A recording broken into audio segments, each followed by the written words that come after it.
Et salut tout le monde, salut Geoffrey. Donc aujourd'hui on se retrouve pour cette deuxième vidéo de préparation à l'oral en physique, donc dans laquelle on va résoudre un exercice hyper classique. Il s'agit donc de diffusion de particules, donc plus précisément pardon, d'évaporation donc d'éther dans une colonne, donc typiquement dans une burette. C'est vraiment classique, hein, ça tombe tous les ans, vous l'avez sûrement peut-être déjà croisé. L'objectif ici c'est qu'on le refasse précisément. Il y a de manière complète. Donc comme vous pouvez le voir juste en dessous, donc j'ai détaillé quelques petites questions pour guider un petit peu pour guider l'exercice. Donc l'objectif, hein, c'est quoi? C'est donc en fait on a donc une burette qui est remplie, donc cette burette a une hauteur totale grand L. Elle est remplie avec une hauteur initiale grand H dans un liquide, donc ici on va considérer l'éther. Et on sait que petit à petit en fait l'éther va s'évaporer. Donc ça c'est le cours de thermodynamique de Sup qui nous dit ça. Et donc ici nous en fait on s'intéresse donc justement puisqu'on fait de la diffusion au temps que va mettre toute l'éther pour s'évaporer. Voilà. Donc on va essayer de trouver ce temps-là. Et du coup si on pose juste l'exercice comme ça peut faire office d'exercice plutôt compliqué. Si jamais on le guide comme je l'ai détaillé ici, ça fait évidemment office d'exercice un peu plus facile. L'idée ici c'était donc que je devais préparer en fait, des exercices de type central, donc après 30 minutes d'oral avec ou non préparation. Donc c'est pour ça que je l'ai détaillé comme ça. Ok, donc on va tout de suite commencer. Donc rapidement, si on regarde les questions, l'idée c'est qu'on va commencer par établir l'équation de diffusion à une dimension, donc dans la colonne, c'est-à-dire entre h de t et quant L.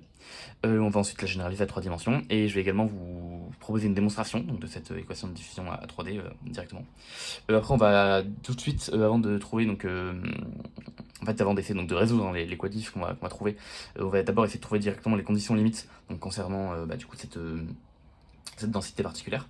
Ensuite, on va donc résoudre cette équation différentielle en faisant une approximation, donc en se plaçant en régime quasi-stationnaire. Donc c'est quelque chose qu'on va essayer de justifier. Et après, par un petit bilan de particules astucieux, on va pouvoir trouver une équation différentielle sur h de t. Et enfin, on va résoudre tout ça pour trouver donc, le temps d'évaporation totale de l'éther. Ok, du coup, je propose qu'on parte tout de suite. On va commencer par établir l'équation différentielle de diffusion à une dimension. Donc pour ça, il faut faire un bilan. Hein. Donc comme système, on va considérer... Hop, je vais prendre mon écart pour être un peu mieux. On va donc considérer, hop, un petit système donc de longueur dx. Hop. On va faire évidemment un bilan en bilan ouvert, hein, puisque ici on peut très facilement exprimer le flux de particules. On va donc considérer un système qui est donc de surface S, puisque c'est la surface de notre burette ici, et de longueur dx. Et on va simplement donc considérer le nombre de particules qu'on a à t plus dt dans cette burette. Dans ce petit système, pardon. On sait que ça va être égal simplement au nombre de particules qu'on avait à t, plus ce qui est rentré, donc c'est-à-dire j. Moi je vais commencer par exprimer ça Fi carrément. Donc plus ce qui est rentré, moins ce qui est sorti. Donc ce qui rentre, c'est bien sûr le flux de particules en x et à t pendant dt, et ce qui sort, c'est le flux en x et à t, enfin en x plus dx, pardon, et à t pendant dt. Ok. Après, du coup, on va simplement donc, voir qu'il y a des termes qui vont se simplifier un peu, puisque du coup, grand N de t et petit n, enfin, grand N de t plus dt, pardon, et grand N de t, on va donc les exprimer en utilisant la densité particulière. Donc ça, typiquement, ça va être égal à S fois dx fois n de x et de t plus dt. Ça va être égal à S dx de n de x et de t. Et donc, Et donc ça va être égal en fait à moins, la dérivée de moins le flux par rapport à x dx dt. Ce qui est important, pour ça, Boyle-Marmot, dans sa vidéo sur les bombes nucléaires, a fait une super analyse du coup de cette équation de diffusion, de comment est-ce qu'on établit. Il utilise une technique qui est légèrement différente, mais ça marche tout pareil. Et donc il fait remarquer très justement qu'il faut égaliser à chaque fois des infinitésimaux d'ordre 1 et d'ordre 2. Ici on voit qu'on va pouvoir faire apparaître un autre infinitésimal d'ordre 2, puisque du coup, je vais vraiment décaler ça, puisque du coup ici on va donc pouvoir réaliser simplement encore la dérivée par rapport à t fois dt. Du coup ici on a bien un infinitésimal d'ordre 2, et c'est donc égal à moins la dérivée du flux par rapport à x dx dt. Ok, donc là maintenant on va pouvoir simplifier par dx par dt, nickel. On va donc juste ensuite obtenir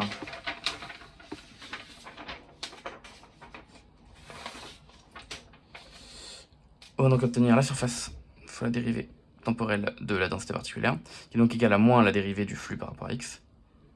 Ici, ce qui est important, c'est seulement maintenant que vous commencez à exprimer votre vecteur densité de courant de particules par rapport en fait à votre flux de particules. Parce que si jamais vous êtes en une dimension comme ça, vous allez voir que ça va très bien se goupiller, parce qu'en fait la surface est indépendante de x, donc du coup vous allez pouvoir simplifier vous allez pouvoir sortir la surface de l'intégrale, enfin de la dérivée pardon, et simplifier par la surface.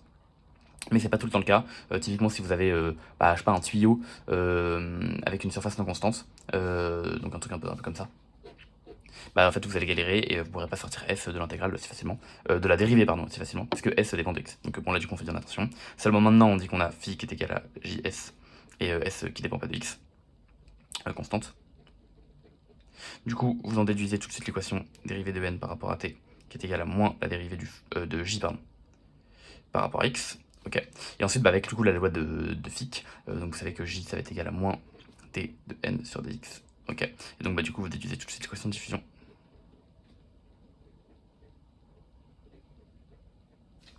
Qui est évidemment homogène, puisque du coup puisque d pardon, a la dimension mètre carré seconde moins 1. Ok. Donc ça c'est à une dimension. À 3 dimensions, du coup, bah, je pense qu'on vous a appris à généraliser tout ça. Donc la dérivée seconde par rapport à l'espace, bah, en fait ça va se transformer en laplacien. Du coup, bah, donc ça c'est 1d. Et on sait qu'à 3D, donc on va avoir la dérivée temporelle qui va être égale à d fois le laplacien de n. Ok.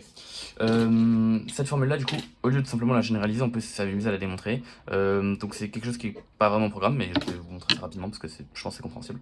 Du coup, en fait, l'idée c'est de considérer. Donc ça, pardon, c'est A3D. Ok. Donc l'idée c'est quoi? L'idée c'est de considérer un volume quelconque. Ok. Ce volume, on va le considérer comme étant fixe et indéformable. Donc bah, fixe, c'est-à-dire qu'il bouge pas, et indéformable, bah, c'est-à-dire que vous pouvez pas le faire bouger en soi. Donc genre, vous pouvez pas le compresser ou quoi que ce soit, quoi. Et ensuite, bah, en fait, on va simplement faire un bilan de particules sur ce système-là. Donc bon, bah, le nombre total de particules qu'on a dans le système AT plus TT, c'est simplement le nombre total de particules qu'on avait en T, plus ce qui est rentré moins ce qui est sorti. C'est-à-dire un flux algébrique en fait. Donc je vais écrire plus phi 2 dt moins phi s dt. Ok, mais ça du coup, en fait, on voit que c'est simplement moins le flux algébrique de ce qui sort. Donc du coup, on va d'une part obtenir ceci. D'ailleurs, il faudrait techniquement, oui, donc, parce que le volume fixe indéformable, donc c'est bien une dérivée droite. Et on va obtenir du coup de l'autre côté, bah, du coup en fait le flux algébrique, donc je vais appeler ça flux algébrique. Dt, ok. Et on voit que du coup, si jamais ce flux algébrique, donc il faut juste le prendre entrant en sortant. Ici, on voit qu'on va prendre le flux sortant, ça va être plus pratique, donc on va mettre un moins. Ok. Ensuite, du coup, une fois que vous avez ça, ce que vous allez faire, c'est donc que bah, vous allez en fait exprimer le fait que grand n simplement égal à l'intégrale sur tout le volume de votre densité particulière. Donc du coup, vous allez avoir que grand n dt c'est égal à l'intégrale sur tout le volume de n de x, enfin même du coup de n de x, y, z et de t fois dt sur votre volume. Ok. Donc du coup, ce terme-là, bon, déjà, on voit qu'on simplifie par dt. Hein. Du coup, ce terme-là, en fait, il va vous donner quoi? Il va vous donner la dérivée temporelle de l'intégrale triple de n de l'espace fois dt. Ok. Et l'idée, c'est que vous allez pouvoir rentrer ici l'intégrale, donc sur le temporel dans l'intégrale, puisque du coup, le volume est fixe indéformable. Donc ça, en fait, c'est égal à l'intégrale triple de la dérivée, cette fois-ci, c'est une dérivée ronde, de n de x, y, z, t sur dt, dt.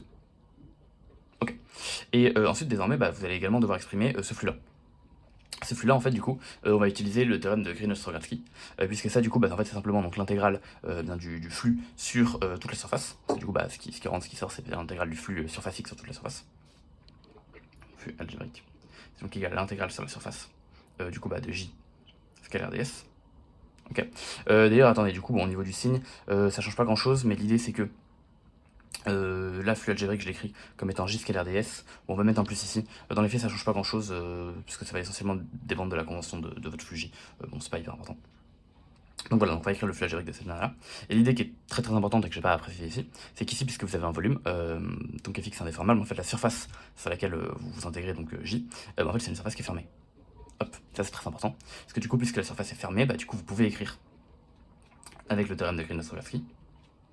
C'est trop. Grad ski, que c'est donc en fait égal à div de j des tout. Ok.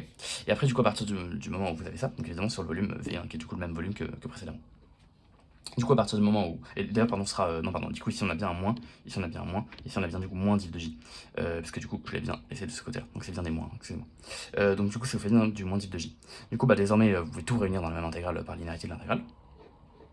Donc l'intégrale sur le volume de la dérivée de n par rapport à t plus div de j fois des taux est égal à 0. Okay. Et ça, puisque c'est vrai quel que soit votre volume, bah en fait, du coup, vous en déduisez que puisque c'est vrai pour tout le volume, c'est bien ce qui est à l'intérieur qui vaut 0. Donc vous intégrez en fait une quantité nulle.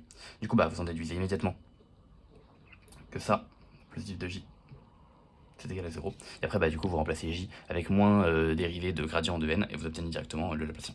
Ok. Bon, ça, c'était un tout petit complément.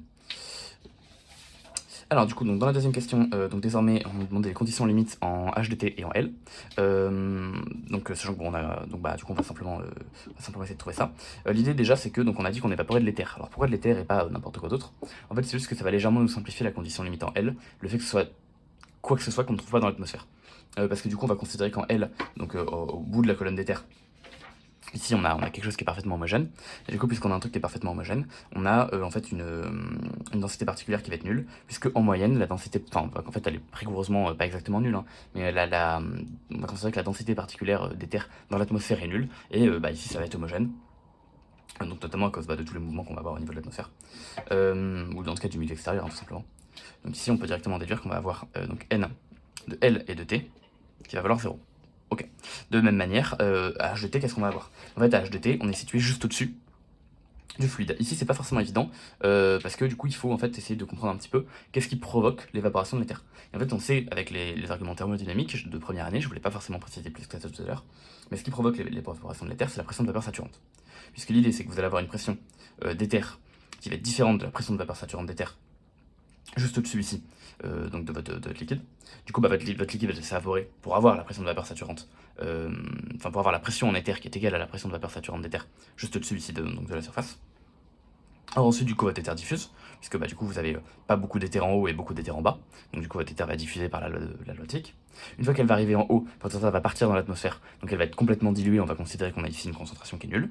Et du coup, le problème, c'est que là, comme vous avez perdu rigoureusement de l'éther, puisque du coup, vous l'avez fait diffuser dans l'atmosphère avec une concentration nulle, du coup maintenant, ici vous n'avez plus forcément une pression PVAP en éther, parce que de toute manière vous avez partir de l'éther en haut, et du coup puisque vous n'avez plus une pression PVAP en éther, du coup votre éther ici va se réévaporer, de manière à maintenir en fait une pression constante ici PVAP. Et du coup bon là je vous l'ai fait un truc un peu, enfin je vous ai expliqué ça de manière séquentielle, mais en fait ça se fait de manière continue, ouais. Et du coup c'est pour ça qu'en fait ici on va toujours avoir PVAP au niveau de la surface. Et donc vous allez avoir donc N de H de T et de T, qui va en fait être tel que, en fait vous avez PVAP. Du coup, pour ça on va approximer l'éther comme un gaz parfait. Et donc du coup on sait donc le gaz parfait ça va nous donner PV égale nRT. Okay. Ici il faut se poser des petites questions rapidement au niveau de l'homogénéité, parce que du coup ici en fait on a quoi? Ici on considère pas des moles par litre, on considère simplement des par litre, parce que ça c'est simplement une densité particulière, mais dans les faits je travaille pas en mol ici, hein, je travaille vraiment en particules en nombre de particules. Donc c'est pour ça que du coup ici on va pas travailler en mol non plus, donc en fait ce n là on va le retransformer en grand N si on veut, et du coup ce R là en fait on va le transformer en KB, donc ça change pas forcément grand chose, mais du coup à la fin vous allez obtenir ceci, KBT qui va être égal à du N, en fait à N et ça du coup ça va être en H de T, T. Ok.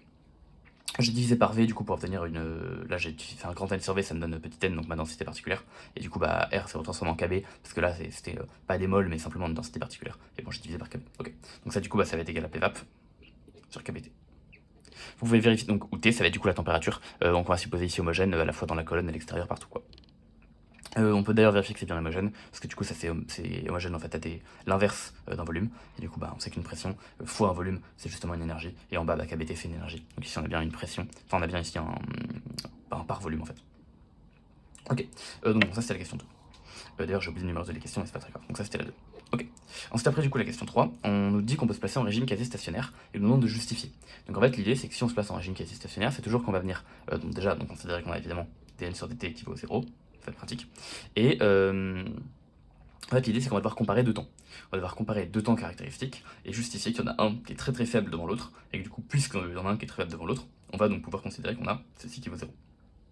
En fait, le fait qu'on se place en régime quasi stationnaire, ce qu'on signifie, c'est qu'en fait, on va signifier qu'en première approximation, on peut considérer h de t comme étant constante. Donc évidemment, c'est faux, parce que notre objectif, c'est bien de trouver la variation de h de t. Mais on va dire que c'est constant parce que h de t varie très lentement devant quelque chose. Et l'idée, c'est que ça varie très lentement devant quoi? En fait, du coup, c'est là qu'on va trouver deux temps caractéristiques. Le premier temps caractéristique, ça va être, on va appeler 2h, mais en fait, ça va être le temps caractéristique lié à la variation de hauteur, du coup, du liquide d'éther. Donc voilà. Et ensuite, le deuxième temps, caractéristique qu'on va trouver, en fait, ça va être simplement le temps de diffusion des particules d'éther, une fois gazeuses, donc dans la colonne. Donc ça, on va l'appeler T-diff.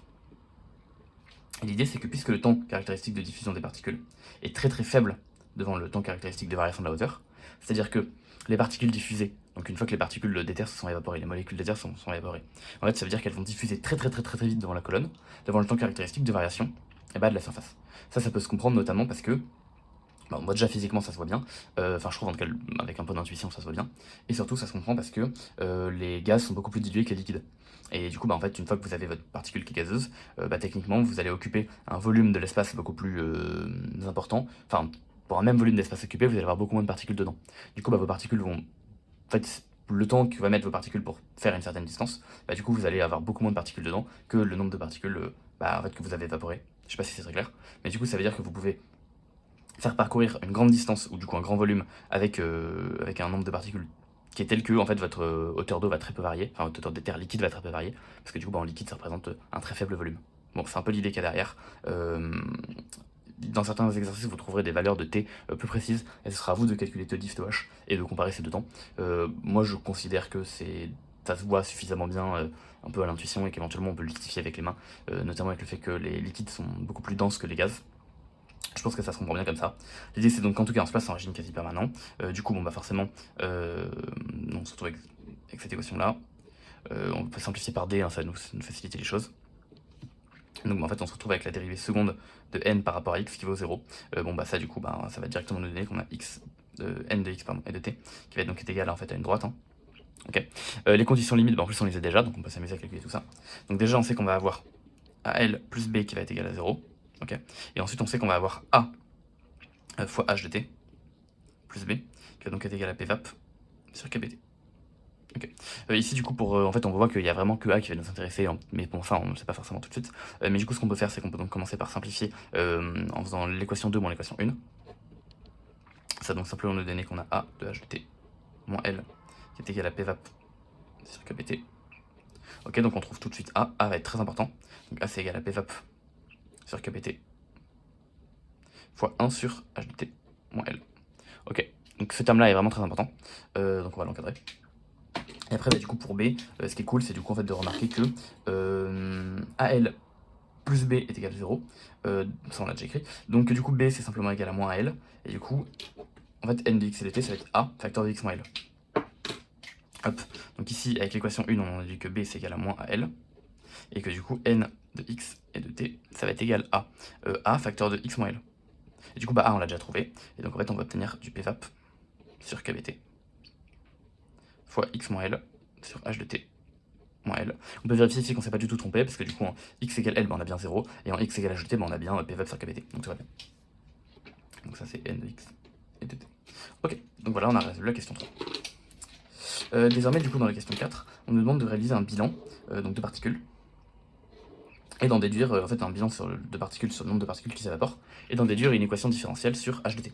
Donc en fait l'idée c'est que, comme on se passe en régime quasi permanent, on va venir en fait considérer la partie gazeuse de la colonne d'éther. Et en gros ce qui va nous intéresser c'est donc de dire, entre deux instants très proches, donc entre un instant t et un instant t plus ct, le nombre de particules ici qui va venir s'évaporer, en fait on va pouvoir l'exprimer. Pourquoi? Parce que ça va être tout simplement le nombre de particules liquides qu'on a à t, moins le nombre de particules liquides qu'on a à t plus dt. Et puisque du coup, si on considère donc le système, ici, j'ai refait un petit dessin, donc l'idée c'est que bon, là c'est gazeux, là c'est liquide, et nous en fait on va considérer le système de toutes les particules qui sont liquides à t. Okay. Le nombre, toutes les particules qui sont liquides à t plus t, elles deviennent quoi? On a toujours une grande partie qui est liquide, et on a une petite partie qui s'est évaporée, qui est devenue gazeuse. Donc en fait on va pouvoir exprimer cette petite variété, donc cette petite variation, c'est-à-dire le petit nombre de particules qui sont devenues gazeux pendant dt. Okay. Et ensuite en parallèle, bah, on voit qu'on est en régime quasi permanent. Donc c'est-à-dire qu'en fait le nombre de particules dans la colonne, bah, tout ce qui arrive dans la colonne, enfin tous les gaz qui arrivent dans la colonne sont également des gaz qui sortent de la colonne pendant dt. Donc ça veut dire que tout ce qui s'est évaporé pendant dt, c'est également ce qui va sortir de la colonne pendant dt. Bon, ok, très bien. Et donc du coup, bah, le petit nombre de particules qu'on va choper, c'est-à-dire le petit nombre de particules qui s'évaporent en réalisant un petit bilan sur ce nombre de particules liquides, on va également pouvoir l'égaliser avec le nombre de particules qui sort de la colonne. Et ce qui sort de la colonne, c'est quoi? Bah, en fait, c'est simplement le flux donc de particules fois dt. Et en fait, bah, le flux de particules, on le connaît déjà, parce que du coup, on va pouvoir l'exprimer habilement avec la loi de Fick. Et pour la loi de Fick, comme on connaît déjà n, on voit que tout va bien se copier. Ok, donc en fait, on réutilise encore une fois la loi de Fick ici. Ok, donc bon, du coup, dans un premier temps, on sait donc que le nombre de particules liquides en T, moins le nombre de particules liquides en T plus dt. J'écris ça comme ça parce qu'on sait que ça va être positif, hein, parce que du coup, on a bien On a bien plus de particules liquides à T que de particules liquides à T plus T. En fait, on sait que ça va être égal à quoi? Bon, on a dit qu'on avait une concentration C0 en éther dans la colonne. Je sais pas si je l'ai précisé, mais voilà. Comme c'est une concentration en mol par litre, du coup, pour que ce soit homogène à juste des particules, je vais écrire Na fois C0. Comme ça, on a juste l'équivalent de par litre. Et ensuite, après, du coup, ça va être quoi? N de T, donc en fait, le nombre de particules qu'on a dedans, du coup, c'est la concentration fois du coup, le volume. Donc le volume, il vaut S fois H de T. Et c'est à quoi on va enlever NaC0 S fois H de T plus dt. Donc ici on voit qu'on va de nouveau pouvoir simplifier avec une sorte de dérivée, donc on va obtenir du moins NaC0 S D de H de T dt. Avec évidemment ici des d droits puisque H ne dépend que du temps. Okay. Et donc également, du coup, avec ce qu'on a dit précédemment, ce nombre de particules qui s'évaporaient pendant l'été, c'est le nombre de particules qui sort de la colonne pendant l'été. Donc ça c'est simplement égal à J de L et de T S dt. Ok. Et du coup, J de L et de T, en fait, J de L et de T, il va valoir du moins D fois la dérivée de N par rapport à X en L et à T. Bon, en fait, on voit que ça va être constant, parce que du coup, la dérivée de N par rapport à X, c'est simplement quanta. On peut le voir ici assez facilement, si on dérive cette expression, simplement quanta. Et donc, quanta, c'est ça. Donc, on va pouvoir l'exprimer. Ça va valoir du moins D, Pvap sur KBT, fois 1 sur H de T. Bon, L. On est content parce que HDT réapparaît. Bon du coup désormais on voit qu'ici d'ailleurs on peut simplifier par FDT directement. Et donc on va simplement exprimer ce qu'il faut. On voit qu'on peut aussi simplifier par moins, parce que du coup on a 2 moins. Bon du coup dans tous les cas l'équation qu'on va obtenir c'est donc C0 fois la dérivée de H par rapport à T, qui va être égale à grand D, Pvap sur KBT, fois 1 sur HDT, bon, L. Ok, et d'ailleurs ici on voit que c'est vraiment bien, parce que du coup, ça, donc dPvap sur KBT ça va être positif, C0 ça va être, d'ailleurs il me reste un, pardon, donc NaC0 donc ça va être positif aussi, DH sur DT c'est négatif, puisque du coup la hauteur a plutôt tendance à diminuer, avec la convention qu'on a prise, c'est-à-dire une convention, hop là, où les X sont dirigés vers le haut, donc ça va plutôt avoir tendance à diminuer, et en parallèle, H de T moins L, c'est simplement évidemment négatif, puisque H de T est plus petit que L. Donc là on a un truc qui est cohérent en termes de signes. Vous pouvez prendre plusieurs représentations, enfin plusieurs conventions pour l'axe X, donc vous pouvez le prendre vers le bas, vers le haut, prendre l'origine un peu où vous voulez, dans tous les cas ça marchera, vous êtes censé obtenir cette équation à la fin. Ok, avec éventuellement des choses qui peuvent bouger, genre je sais pas si vous avez pris l'origine à, je sais pas si vous avez pris genre l'origine en X égale L, que c'est décroissant, et que vous avez le H de T à cette hauteur là. Bon là vous trouverez juste H de T, mais bon dans tous les cas vous êtes censé tomber sur cette équation qui traduit les mêmes choses en fait. Ok, du coup désormais ce qu'on va faire c'est donc ça c'est l'équation qui était demandée, l'équation qui était demandée à la question 4. Bon et après du coup la question 5 ça nous demande juste de trouver le temps d'évaporation, donc on se doute qu'on va devoir résoudre cette équation. Ici on voit que c'est une équation qui n'est pas forcément si évidente que ça à résoudre directement, mais en fait on va séparer les variables et ça va bien se faire. On peut également du coup rapidement diviser, en fait on va simplement séparer les variables directement. Ok. Donc on va diviser d'un côté par NaC0 pour obtenir du coup T de H sur dt qui va être égal à grand D Pvap sur KBT NaC0. Le fait qu'ici on a un KB fois Na, je vais remplacer ça par grand R, la constante des gaz parfaits.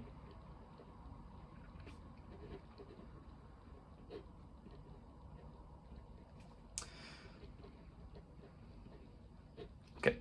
Également derrière du coup on va pouvoir multiplier, en fait on va simplement séparer les variables, donc on va multiplier par dt et par h de t moins l de chaque côté.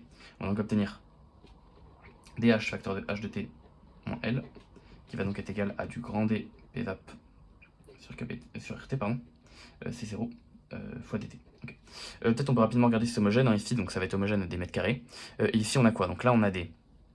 En bas, on a des joules par Kelvin par mol fois des Kelvin, donc on a des joules par mol. Là, on a des mols par litre, donc en bas, on a des joules par litre. Okay.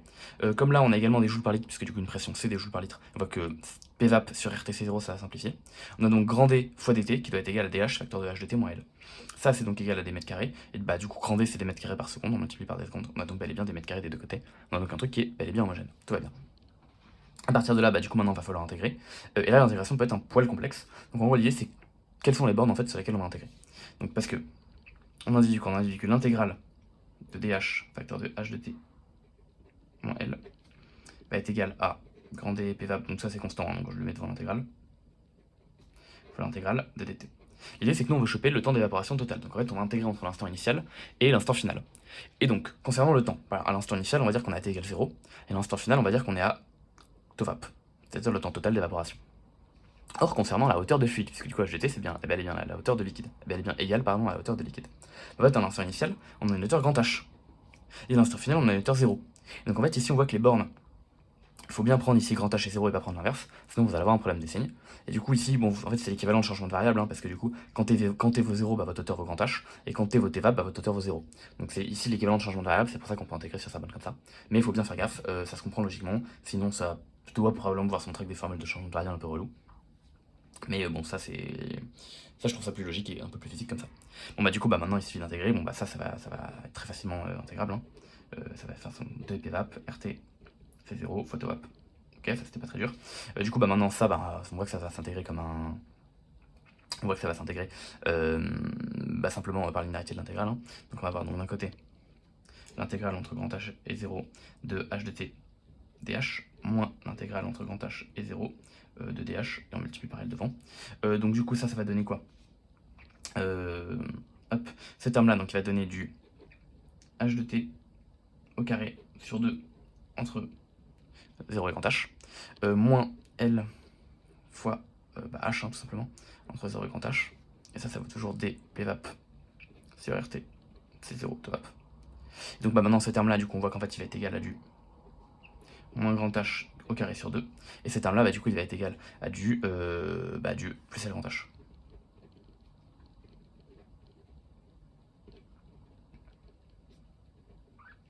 Donc on va juste maintenant diviser par ce truc là, enfin multiplier par ce truc là pardon, pour obtenir TOVAP. Et donc on obtient directement que TOVAP c'est donc égal à du RTC0 sur dpvap en facteur donc 2, en facteur de H, facteur de L moins H sur 2. Ok, j'ai donc ici simplement factorisé par H. Donc bon, on a vu que tout ça c'était homogène précédemment, je vais pas forcément le redémontrer parce que bah, on n'a pas oublié de constante normalement. Hop. Donc voilà, donc on a un résultat. Bon, alors je l'encadre, en fait je devrais pas l'encadrer maintenant. Parce qu'avant de l'encadrer, je devrais vérifier quoi? Je devrais vérifier s'il est plutôt logique. Déjà, est-ce que on peut vérifier qu'en grand H égale 0, on a bien un taux qui vaut 0. Ça c'est un peu bidon, mais ça veut dire que si de base vous n'aviez pas d'éther liquide, bah, votre temps d'évaporation il sera nul. Voilà, c'est un peu débile, et c'est exactement ce que vous avez, parce que du coup vous multipliez par H. Après on peut aussi vérifier qu'il est positif. Pareil, c'est un peu débile, mais est-ce que c'est positif? Bah, bon évidemment tout ça va être positif, du coup il faut que L moins grand H sur 2 soit positif, évidemment que bah, grand H sur 2 va être plus grand que L, rien que parce que bah, L est plus grand que grand H, hein, plus grand ou égal. Donc c'est bel et bien positif aussi. Ok. Après, bon, on pourrait vérifier d'autres choses. Par exemple, le fait que si jamais ça diffuse extrêmement bien, on va avoir un temps d'évaporation qui sera plus petit. Donc bah ça c'est aussi plutôt logique. Hein. Ça c'est des choses que je n'ai pas forcément vérifié au préalable, hein, mais on peut remarquer ce genre de choses. Si jamais on a un coefficient de diffusion qui est extrêmement grand, bah, c'est que notre particule va, donc l'éther gazeux, hein, parce que ça c'est le coefficient de diffusion de l'éther gazeux. Bah, ça veut dire que ça diffuse extrêmement bien, donc extrêmement vite, et évidemment le temps d'évaporation va donc être fortement diminué. Bon voilà, on pourrait regarder comme ça d'autres choses. Par exemple, pour voir quand si la température est très élevée, on a TVAP qui va également être très élevé. Donc ça pourrait être étonnant. Après, on pourrait essayer de l'interpréter comme étant, en fait, le fait que si jamais vous avez votre agitation thermique qui est très élevée, vous risquez peut-être d'avoir un mouvement plutôt aléatoire et pas forcément un mouvement, je sais pas, de diffusion vers le haut. Bon, ça, je sais pas trop, je vous avoue. Bon, ça pourrait être intéressant à regarder. Le fait que ce soit également proportionnel à C0, bah, plus C0 est important, plus vous avez en fait simplement des terres à évaporer pour un même volume. Et donc forcément plus votre TOVAP va être long. Bon voilà, on pourrait comme ça s'amuser à terminer de regarder tout le reste. Mais ça vous donne déjà un premier aperçu du coup, donc, de la résolution hein, de cet exercice. Éventuellement pour une dernière question que du coup moi je compte pas donner, on pourrait en fait essayer de justifier a posteriori l'hypothèse de régime quasi permanent. Du coup comparons TOVAP, qui on va dire est le temps caractéristique d'évaporation, qui a un temps caractéristique d'évaporation. Et donc l'idée serait d'essayer de comparer TOVAP à tes diffusions. Tes diffusions, du coup en fait ce serait quoi? Ce serait égal, attendez, diffusion 100 mètres carrés par seconde, la distance caractéristique d'évaporation, on va dire que c'est du L-H, et du coup faudrait diviser par L-H au carré, faire l'inverse, donc on aurait un truc genre TODIF, qui serait donc égal, j'ai dit à du L-H au carré sur des VAP, des tergazes, bon voilà, donc ça c'est bien homogène. Voilà, on pourrait comparer ces deux temps et vérifier que l'hypothèse du régime quasi stationnaire était vérifiée. Bon, ce sera le cas, et logiquement, avec ce que je justifiais juste avant, c'était le cas. Et en tout cas, voilà, donc ça me permet de conclure l'exercice. Donc voilà, donc c'est un exo qui est assez, qui tombe vraiment tout le temps. Vous voyez qu'en soi, pour moi, les trucs vraiment durs auxquels il faut essayer de penser, c'est d'un côté le fait de penser à PVAP, parce que je trouvais pas ça évident à première vue, de bel et bien interpréter en fait la diffusion d'éther, et donc plus précisément l'évaporation d'éther, parce que, enfin lié en fait à la pression de vapeur saturante. Mais en fait vous voyez que si vous reliez ça à des cours de thermo de première année, c'est quelque chose qui se fait bien, et de toute façon je vous ai déjà fait l'analyse physique hein, de l'exercice, mais du coup voilà, ça vous permet de penser à PVAP.